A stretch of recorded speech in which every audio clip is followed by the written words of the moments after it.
Hello mga mi, it's me, Ma'am Chi Ethel, a day in my life as a content creator, ma'am at the age of 18 years old. For today's video nga naman mga mi, syempre naglilinis ako ng puset. Syempre nakuha yan ni Diyosawa kagabi. At samahan nyo naman ako maglinis mga mi. Pasensya na sa background mga mi, syempre talagang ganyan. Na nga tinatanggal ko na nga yung laman yung kinain niya mga mi. Inuna ko nga tinanggal kanina yung sinasabi namin. Tawag dito sa amin ay pataw. Tsaka yan mi, tatanggalin ko na nga rin yung ngipin niya kasi malaki din tong pusit na to mga mi. O diba mga mi, kita nyo naman malaki yung ngipin niya.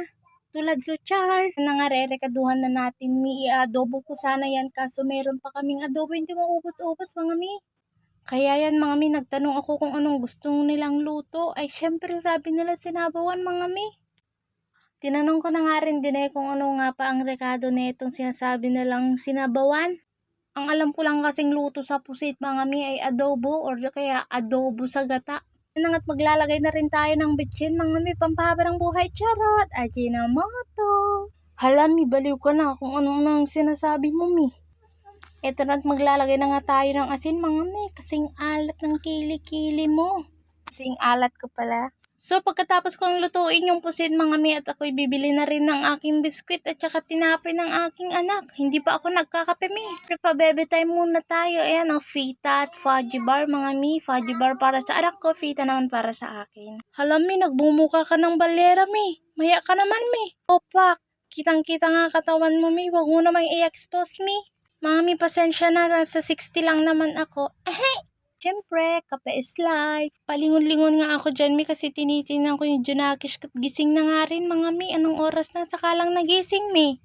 Eh, na nga pagkatapos ko magkape, nagwalis-walis na rin ako, mi. Eh, makalat naman, sakit na sa mata.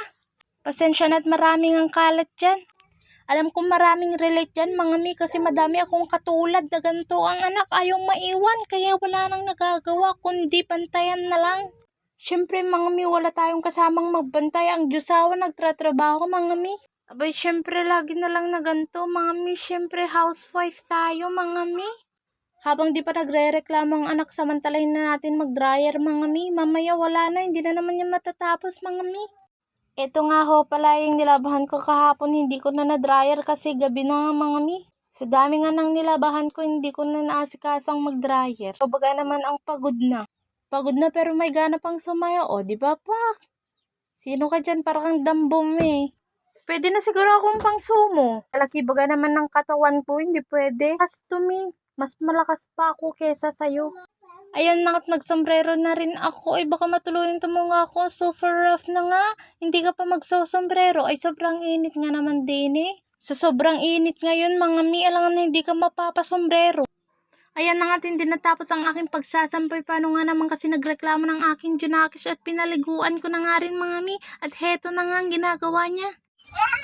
Reklamador mga mi, naligo na nga o diba? Ayan na nga, hanggang dito na lang mga mi. Again, it's me, Ma'am Chi Ethel. Bye! Thank you for watching. Sana walang magsasawa sa inyong mi.